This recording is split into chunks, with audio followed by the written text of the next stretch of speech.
ప్రజల సమస్యలను పరిష్కరించడానికి మాజీ ముఖ్యమంత్రి పులివెందుల నియోజకవర్గ ఎమ్మెల్యే వైఎస్ జగన్మోహన్ రెడ్డి ముందుకు రావాలని, వైఎస్ జగన్మోహన్ రెడ్డి తన నియోజక అభివృద్ధిపై దృష్టి పెట్టాలని, అసెంబ్లీకి వెళ్ళని, జగన్ ఎమ్మెల్యేగా అనర్హుడని టీడీపీ సీనియర్ నేత బీటెక్ రవి ఆరోపణలు గుప్పించారు. అవసరమైతే పులివెందుల ప్రజల సమస్యల పరిష్కారం కోసం మాజీ ముఖ్యమంత్రి జగన్మోహన్ రెడ్డిని సీఎం చంద్రబాబు నాయుడు దగ్గరకు తానే స్వయంగా తీసుకువెళ్తానని, ప్రజా సమస్యల పరిష్కారం కోసం తాము సిద్ధంగా ఉన్నట్లు పేర్కొన్నారు. నిన్నటి నుంచి ఒక 4 రోజుల కిందటి నుంచి చక్రాపేట ఆ గ్రామానికి ట్రాన్స్పోర్ట్ అంటే ట్యాంకర్లతో నీళ్లు తోలే పరిస్థితి ఎప్పుడు ఫిబ్రవరిలో. ఇలాంటి అనేకమైనటువంటి సమస్యలు వాళ్ళ తప్పిదాల వల్ల కొన్ని సమస్యలు అంటే ఇప్పుడు రోడ్లు తవ్వడము చేయడము ఇవన్నీ. కనీసం నువ్వు అసెంబ్లీకి పోయినా అక్కడ నీకు ప్రతిపక్ష హోదా ఇచ్చినా ఇవ్వకుండా 11 మంది ఉన్నారు కాబట్టి నువ్వు చేయెత్తుతేమో వాళ్ళు అవకాశం 4 సార్లు చేయెత్తితే 2 సార్లను ఇస్తారు.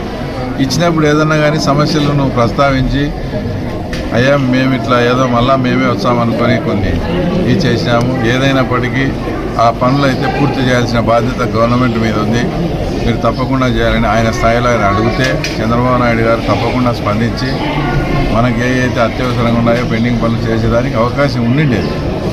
అంత మంచి అవకాశాన్ని కూడా కోల్పోయి ఏదో పిల్లలు అలిగినట్టు నాకు ప్రతిపక్ష హోదా ఇచ్చానే రానని కూర్చొని ఈరోజు పులివెందుల ప్రజలు నిజంగా కూడా చాలా మేము పులివెందుల ప్రజలకు ఆయనైతే 100% రుణపడి ఉన్నారు. ఎందుకంటే రాష్ట్ర వ్యాప్తంగా తెలుగుదేశం అనేది ఒక వేవ్ మాదిరి వచ్చింది. ఇంత వేవ్లో కూడా ఆయన 60,000 మెజార్టీతో గెలిపించారు పులివెందుల ప్రజలు ధర్మంగా. నువ్వు అంత వేవ్లో కూడా నీకు 60,000 మెజార్టీతో గెలిపిస్తే పోనీ పులివెందులకు ఏమైనా ప్రజా సమస్యలు లేవా? మాజీ ముఖ్యమంత్రి వైఎస్ జగన్మోహన్ రెడ్డి రాష్ట్రాన్ని సర్వనాశనం చేశారని జమ్మలమడుగు ఎమ్మెల్యే ఆదినారాయణ రెడ్డి తీవ్ర ఆరోపణలు గుప్పించారు. జగన్ మతిభ్రమించి మాట్లాడుతున్నాడని, ఆయనపై ఎన్ని కేసులు ఉన్నాయో ఆయనకే తెలియదని, రానున్న రోజులలో జైలుకెళ్లడం ఖాయమని ఆదినారాయణ రెడ్డి జోస్యం చెప్పారు. తన సొంత నియోజకవర్గమైన పులివెందులలో కూడా ప్రజలకు తాగునీరు అందించలేని పరిస్థితి ఏర్పడిందని, పులివెందుల అభివృద్ధి కోసం పాడా నిధుల బిల్లులు కాంట్రాక్టర్లకు కూడా చెల్లించడం లేదని, అంతేకాకుండా రాష్ట్రంలో కాంట్రాక్టర్లకు దాదాపు 1,00,000 కోట్లకు పైగా బకాయిలు పడ్డారని తీవ్ర ఆరోపణలు గుప్పించారు. అసలు ఆయనకు మతి భ్రమించలేదు, ఆయన మహాముదురు, ఆయన ఎట్లా జైలుకు పోతాడు కాబట్టి ఏదో ఒకటి ఉగదప్పుడు ఆల్రెడీ అసలు అందరినీ జైలుకు పంపుతా అధికారులను పంపుతా వాళ్ళని అంటున్నాడు. ఆయనకు ఎన్ని సిబిఐ కేసులు, ఎన్ని ఈడీ కేసులు ఉన్నాయి? ఇన్ని కేసులు ఉండే వ్యక్తి ముందు అతను బయటకు వచ్చే కదా. ఏదో ఒక సామెత ఉంది, ఒక ఆయన నేను లేస్తే తంత అని లేపినాడంట, స్విచ్ 2 కాలు లేవు. ఇది అనేది లేదు, ఇది సచ్చేది లేదు. అతని పరిస్థితి అది. ఏం చేసినాడు ఈ రాష్ట్రానికి? మీరే ఎర్రగుంట్లలో మీరందరూ పనిచేస్తారు, టిడికో హౌస్కు ఏం చేసినాడు? ఎర్రగుంటలో తన జగనన్న కాలనీకి ఏం చేసినాడు? ఎర్రగుంటలో తాగునీళ్ళు ఏం పట్టించుకున్నాడు? ఎర్రగుంటలో కాలేజీలు 3 కాలేజీలు ఉంటే వాళ్ళ బిల్డింగ్లు ఏం పట్టించుకున్నాడు? ఈ వామికొండ యొక్క ప్రాజెక్టు యొక్క పని ఏం పట్టించుకున్నాడు? సిపిఎస్ అతనికి తెలియదా? కరెంట్ ఏం పట్టించుకున్నాడు? అమరావతి బ్రేక్ కొడతాడు, పోలవరం బ్రేక్ కొడతాడు, రైల్వే జోన్ వైజాగ్ బ్రేక్ కొడతాడు, స్టీల్ ఫ్యాక్టరీ కోసం వైజాగ్ స్టీల్ ఫ్యాక్టరీ కోసం చిన్న ప్రయత్నం చేయడు, ఏ పని చేయడు. ఏదో నేను వస్తాను, నేను పుడుచా, నువ్వు 30 ఏళ్ళు పాలించాలంటే మేము 30 తరాలు పాలించాలని ఉన్నాం ఈ కూటమి తరఫున. ఈ రాష్ట్రానికి ఇప్పుడు కూడా స్కీమ్ కూడా మరొక స్కీమ్ చెప్పడం, పూర్వోదయ అనే ఒక స్కీమ్ పెట్టారు, నీతి ఆయోగ్. అందులో ఈ ఇరిగేషన్ కూడా ఉంది. 5 రాష్ట్రాలు సెలెక్ట్ చేశారు. ఈ మన వెనుకబడిన రాష్ట్రము, ఆస్పిరేషనల్ డిస్ట్రిక్టు ఈ రాష్ట్రానికి ఉపయోగపడాలనే ఉద్దేశంతో, అంటే సెంట్రలే భరిస్తుంది కూడా. ఈ ప్రపోజల్ కూడా వాళ్ళకి పెడతాం. ఇప్పుడు చెప్పుకునే ప్రపోజల్ కూడా స్కీమ్ పేరు పూర్వోదయ. కాబట్టి జగన్ రెడ్డి పప్పులేం ఉడకవు, జగన్ రెడ్డి ఊగదప్పుడు ఏం చెల్లదిడా అయిపోయింది. ఏం చేసినాడని అతని బతుకు పులివెందుల టౌన్లో మంచినీళ్ళు పట్టించుకోలేరు. మేము వచ్చినాకనే అలా పునరుద్ధరణ చేశాం. తాగునీళ్ళు పట్టించుకోలే. బిల్లులు కాంట్రాక్టర్లకు పులివెందుల పాడా ఫండ్స్ కింద 10%తో జరగాల్సిన పని 100% బిల్లులు ఇచ్చినాడా వాళ్ళకన్నా? అది లేదు. గ్రామీణ ఉపాధి సక్రమంగా నడిపినాడా? అది లేదు. హౌసింగ్ PM ఏవై ఇచ్చినాం, సెంట్రల్ గవర్నమెంట్ నడిపినాడా? అది లేదు, కరెంటు నాశనం. ఇటువంటి వ్యక్తి ఎట్లా పాలిస్తాడు? ఎట్లా ఏంది నేను వస్తా అంటే ఏంది పులికత కాదు కావాల్సింది. నిజమైన హిస్టరీ చెప్పను, స్టోరీలు చెప్తే ఎవరు నమ్ముతారు? అయిపోయింది సగం. ఈరోజు శర్మిల గారు ఒక స్టేట్మెంట్ ఇచ్చాడు, నీకు అసెంబ్లీకి రావడం తీరు లేదు కానీ టైం లేదు కానీ జైలుకు పోవడం పరామర్శ చేయడం. ఎందుకంటే నువ్వు జైలు పక్షి కాబట్టి జైల్లో పోతే ఏమైనా సానుభూతి వస్తుందని ఆలోచన. ఇవన్నీ లేవు. తప్పులు చేసిన వాళ్ళు జైలు దాకా ఎక్కడికి పోతారు? ఇదే చంద్రబాబు నాయుడు గారి మీద దొంగ కేసు పెట్టారు, కోర్టు ఒప్పుకోలే. మీరు బయటికి తీయండి, కోర్టు లేదా మీకు? కోర్టులు ఉన్నాయి కదా మీ దగ్గర, తీయండి బయటికి, ఏదో పరిష్కారం చూపండి. నేను వస్తాను కాదు. కాబట్టి జగన్ రెడ్డి బెదిరించేదానికి ఎవరెవరు తాటాకు సప్పులకు ఎవరు బెదరని కూడా చూసినాం. అయిపోయింది. వివేకానంద రెడ్డి కేసులో చూసినాం, దొంగ కేసు నా మీద పెట్టాడు, చంద్రబాబు నాయుడు గారి మీద పెట్టాడు, కోడికత్తి కేసు నా మీద పెట్టాడు, ఎత్తిపోయింది. అతని కేసులు, అతను చేసిన తప్పులు అతన్ని చుట్టుకుంటాయి కూడా. అందులో సుప్రీంకోర్టు డైరెక్షన్ ఇచ్చింది, ప్రతిరోజు ప్రతి వాయిదాకు గత మాదిరి శుక్రవారము వాయిదా కాబట్టి ఏదో ఒకటి ప్రోగ్రాం పెట్టుకుంటున్నాడు. ఇంకా ఇప్పుడు ఏం నో ప్రోగ్రాం. ప్యాలెస్లకు పరిమితమైనాడు. నేను ఎవరో పేపర్లో చూసినా ప్యాలెస్ కు పరిమితమైనాడు. ప్యాలెస్లకు పరిమితమైనాడు. ఇడుపుల ప్యాలెస్ పైన Pulivendula palace, Bengaluru palace, Tadepalli palace, 5వ palace Hyderabad palace, lotus pond 6వది కట్టించుకున్నాడు పోయింది. కాబట్టి ప్యాలెస్ కాదు పరిమితమైన, ప్యాలెస్లకు పరిమితం. దాంట్లో ఉండమను, జైలుకు పరిమితం కమ్మను. అంతేనా? ఏమన్నా రైట్ మా. విషాదయాత్రగా మారిన విహారయాత్ర. స్నేహితులతో కలిసి విహారయాత్రకు వెళ్లి నదిలో కొట్టుకుపోయిన హైదరాబాద్కు చెందిన మహిళ డాక్టర్ అనన్యారావు. కర్ణాటక రాష్ట్రం కొప్పల్ జిల్లాలోని తుంగభద్ర నదిలో ఈత కోసమని దూకి ప్రవాహంలో కొట్టుకుపోయిన డాక్టర్ అనన్యారావు. ఆమె కోసం గాలింపు చర్యలు చేపట్టిన పోలీసులు, అగ్నిమాపక సిబ్బంది. జిల్లా జమ్మలమడుగు నియోజకవర్గ పరిధిలోని ముద్దనూరు మండలం మాదన్న గ్రామపల్లెలో రైతులతో ప్రభుత్వ విప్ ఎమ్మెల్యే ఆదినారాయణ రెడ్డి, తెదేపా ఇన్ఛార్జ్ భూపేష్ రెడ్డి అధికారులతో కలిసి ముఖాముఖి కార్యక్రమం నిర్వహించారు. రైతులు బాగుండాలనే ఉద్దేశంతోనే వారికి త్రాగునీరు, సాగునీరు అందించే కార్యక్రమంలో భాగంగా వామికొండ నుండి దక్షిణ కాలువకు పూర్తి చేసి నియోజకవర్గ పరిధిలోని 3 మండలాలలోని 10,000 ఎకరాలకు నీరందించడమే తమ ముఖ్య ఉద్దేశమని, తామంతా ఒకటే పార్టీ, అది రైతుల పార్టీ అని ఆదినారాయణ రెడ్డి ఈ సందర్భంగా తెలియజేశారు. పార్టీలకు అతీతంగా రైతులకు నీరందించడమే తమ లక్ష్యమని తెలిపారు. ఈ పనులు చేయాలంటే రైతులు కూడా ప్రభుత్వానికి పూర్తిగా సహకారం అందించాలని, అప్పుడే పనులు త్వరితగతిన పూర్తవుతాయని ఈ సందర్భంగా ఆయన తెలియజేశారు.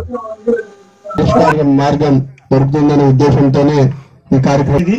నాకు నీళ్లు కావాలని, నీళ్ళేమో వద్దని వాళ్ళు కావాలని, ఇదేనా రోజు చర్చ? ఇది 8 నెలల 15 రోజులు. అందరికీ నమస్కారం. ఈరోజు ఈ మాదన్న గారి పల్లె ఈ యొక్క కాలువ ప్రక్కన, వామికొండ కాలువ ప్రక్కన, ఎర్రగుంట్ల మండలానికి పోయే కాలువ ప్రక్కన మీటింగ్ ఉద్దేశం వామికొండ సర్వరాయ సాగర్ ప్రాజెక్టు నుండి ఒంటిగారిపల్లి అనే గ్రామానికి సీపేజ్ కారణంగా పదే గ్రామ సమస్య వచ్చింది. దాన్ని ఎట్లా క్లోజ్ చేయాలా? అది కాకుండా కాలువ ద్వారా నీళ్లు పంపిణీ చేసి పెద్దనపాడు కానీ, వలసపల్లె కానీ, తుమ్మలపల్లె కానీ, చిరాజపల్లె కానీ, దండుపల్లె కానీ, కర్చుకుంటపల్లె, రంగసాయపురము, చిలంకూరుతో సహా నిర్జీతో సహా 10,000 ఎకరాల పారుదలకు ఏం చేయాలా? రైతులందరినీ కూలంకషంగా మాట్లాడించినాం. కాంట్రాక్టర్ని తోడుకొని వచ్చిన డిపార్ట్మెంట్, ఇరిగేషన్ డిపార్ట్మెంట్ వాళ్ళు కూడా వచ్చినారు. ఇది వాస్తవానికి ఈ ప్రభుత్వం వచ్చిన తర్వాత 25% కంటే తక్కువ పని జరిగితే క్యాన్సిల్ చేయాలనేది ఉద్దేశం. కానీ నేను పట్టుబట్టి లేదు, ఎప్పుడో మళ్ళీ కాంట్రాక్టర్లు వచ్చేది, ఇది జరగదని పాత వాళ్ళనే కంటిన్యూ చేసేటట్టుగా గవర్నమెంట్ కూడా ఒప్పుకోవడం జరిగింది. వాళ్ళకు రైతులకు కొందరికి పాపం కొంత అమౌంట్స్ కూడా పెండింగ్ ఉన్నాయి. ఆ రైతులకు సంబంధించిన 5 మంది, 10 మంది, 20 మంది అందరినీ రైతులను వ్యక్తిగతంగా వచ్చి నన్ను కలవమని చెప్పిన వాళ్ళు కూడా ఇదే రోజు సాయంత్రం రమ్మన్నాను. వాళ్ళకు అమౌంట్ ఇప్పియాల. వాళ్ళకు కొందరికి చీనీ చెట్టు కూడా పెట్టుకున్నారు. కొందరు గతంలో ఒకరికి ఒక రేటు, ఒకరికి ఒక రేటు అట్లా తేడా పెట్టినారు. అది కూడా సరిదిద్దాలి. చిన్న మొత్తమే అయినా రైతులకు న్యాయం జరగాల, గ్రామస్తులకు న్యాయం జరగాల. ఎందుకు?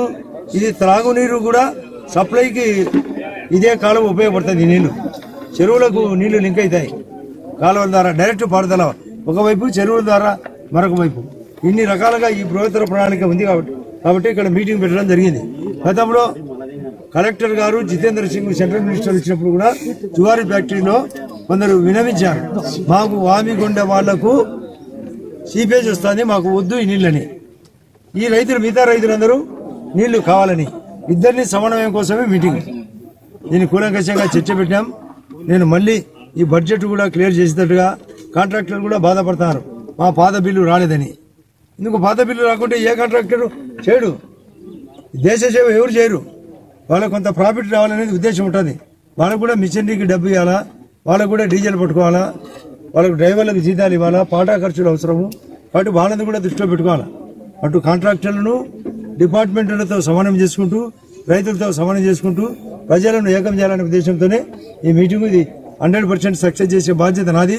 నేనే జమ్మనోడులో చెట్లు నాటేటప్పుడు చెప్పిన, చెట్లు నాటడం అందరి బాధ్యత.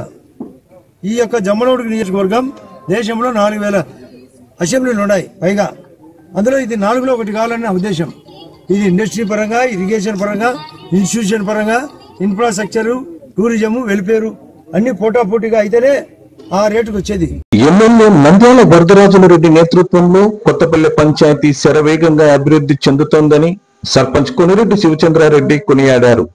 గురువారం ఉదయం కొత్తపల్లి పంచాయతీ పరిధిలోని 10వ వార్డు నందు నూతన సీసీ రోడ్డు నిర్మాణానికి ఆయన భూమి పూజ నిర్వహించి పనులు ప్రారంభించారు.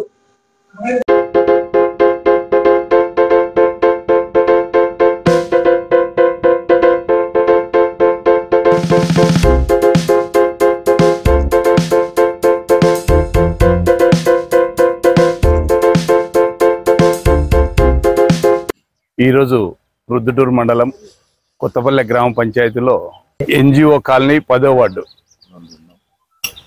వార్డులో జరుగుతున్నటువంటి అభివృద్ధి పనుల్లో భాగంగా ఇక్కడ సీసీ రోడ్డు, ఇక్కడ ఉన్నటువంటి ప్రజలు మా దగ్గరికి కానీ వార్డు నెంబర్కి కానీ రావడం, పదే రావడము. వాళ్లకు గతంలో 4 రోజుల కిందట చెప్పాము, 3-4 రోజుల్లో రోడ్డు వేస్తాము, అయిపోయిస్తాంలే అని చెప్పాము. ఆ మాట ప్రకారమే ఈరోజు 3 రోజులు అయింది. 3వ రోజుకు కంప్లీట్ అవుతుంది ఈ రోడ్డు. ఈ పప్పలబట్టి రమణ ఇంటి దగ్గర ఈ రోడ్డు వేస్తున్నాము. ఈ రోడ్డు ద్వారా చాలా మటుకు ఇక్కడ ఉన్నటువంటి ఎన్జిఓ కాలనీ వాళ్ళు ప్రజలు ఇబ్బంది లేకుండా మంచి సౌకర్యంతో ఉంటుందని చెప్పి మేము అనుకుంటున్నాము. ఇక్కడే ఈరోజు ఇదే కాదు, రేపు ఉదయం కూడా పంచాయతీలో ఉన్నటువంటి జేమ్స్పేట, ఈ వార్డులోనే ఉన్నటువంటి జేమ్స్పేటలో చిన్న రోడ్లు ఉన్నాయి, చాలా ఇరుకుగా ఉంది. అక్కడల్లా ఎడల్పు చేసి రేపు సాయంత్రం ఎల్లుండిలోగా అక్కడ కూడా అయిపోయేస్తామని చెప్పి మీ ద్వారా ఆ జేమ్స్పేట ప్రజలకైతేనేమి, మా వార్డు నెంబర్కి అయితేనేమి అందరికీ తెలియజేస్తున్నాము. అవునా, ఇదే కాదు, రిలయన్స్ పెట్రోల్ బంకు దగ్గర పెద్ద సర్కిల్ చేస్తున్నాము. అక్కడ మేమందరం కలిసి గౌరవ పెద్ద ఆయన ఆశీస్సులతో, మన ఎమ్మెల్యే వరదరాజరెడ్డి గారి ఆశీస్సులతో కొండారెడ్డి అన్న అందరం కలిసి సంప్రదించి అక్కడ దాదాపు 40 అడుగుల విగ్రహం, ఆంజనేయుని విగ్రహం పెట్టాలని మేమందరం తలంచుకున్నాము. ఈరోజు కొత్తపల్లి పంచాయతీ 10వ వార్డులోని ఎన్జిఓ కాలనీలో రోడ్డు వర్క్ జరుగుతున్నాయి. ఈ మధ్య కాలంలో 10వ వార్డులో టీచర్స్ కాలనీ అయితే ఏమి, ఎన్జిఓ కాలనీ, గ్రీన్ ల్యాండ్, ఇవన్నీ కూడా పనులు బాగా జరుగుతున్నాయి. సర్పంచ్ గారితో చెప్పినప్పుడు సర్పంచ్ గారు తప్పకోకుండా ఈ పనులన్నింటిలో కూడా ముందుండి జరిపిస్తున్నారు. మరి అలాగే పెద్దలు నంద్యాల వరదరాజరెడ్డి గారి ఆధ్వర్యంలో, యువ నాయకులు కొండారెడ్డి అన్న గారి ఆధ్వర్యంలో మరి పంచాయతీలో ఈ యొక్క ప్రభుత్వం గెలిచినప్పటి నుండి పనులు ఆగకోకుండా సక్రమంగా జరుగుతున్నాయి. ఈ మధ్యనే మా సర్పంచ్ గారిని కలిసి మాకు 10వ వార్డులో కొన్ని రోడ్లు పెండింగ్ ఉన్నాయని చెప్తే ఆయన స్పందించి ఎంతమంది మీకు 10 రోజుల లోపల వేస్తాం రమణ అని చెప్పినాడు.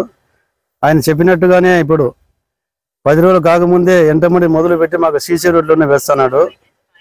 ముఖ్యంగా మా రిలయన్స్ బంక్ కాడ సర్కిల్ చేయడం అంటే మాకు ప్రొద్దుటూరు జనం అందరికీ సంతోషము. నేను కూడా వైస్ సర్పంచ్గా ఉంటే గతంలో, అప్పుడు వైస్ సర్పంచ్గా ఉంటే కూడా మా వార్డులో కానీ ఎక్కడ కూడా మాకు అవకాశం ఇవ్వలేదు పనులు చేయాలంటే. ఇప్పుడు ఈ కూటమి ప్రభుత్వం వచ్చినాక ముఖ్యంగా మా పెద్ద ఆయన ఎమ్మెల్యే వరదరాజరెడ్డి గారు ఆధ్వర్యంలో, కొండారెడ్డి గారి ఆధ్వర్యంలో యువ నాయకుడు మాకు ముఖ్యంగా ఇక్కడ మా కాలనీ కానీ మా పంచాయతీ కానీ ఎంతో చాలా అభివృద్ధి జరుగుతుందని మేము సంతోషిస్తాను. ప్రజలందరూ సంతోషిస్తున్నారు మా పంచాయతీ తరఫున. కాబట్టి ఆయనకు మా పెద్ద ఆయన కానీ, మా యువ నాయకుడు కొండారెడ్డి గారి, మా సర్పంచ్ శివచంద్రారెడ్డి కానీ, గతంలో అంత ఇంత అభివృద్ధి జరిగిందంటే గతంలో మా పెద్ద ఆయన ఎమ్మెల్యేగా ఉన్నప్పుడే క్రీస్తు చేసులు కొండేటి రామచంద్రారెడ్డి ఆధ్వర్యంలో బాగా జరిగింది. తర్వాత ఆయన సోదరుడైన మా శివచంద్రారెడ్డి గారి ఆధ్వర్యంలో ఇక్కడ ఆయన అదృష్టము మా అదృష్టంగా మేము భావిస్తున్నాము.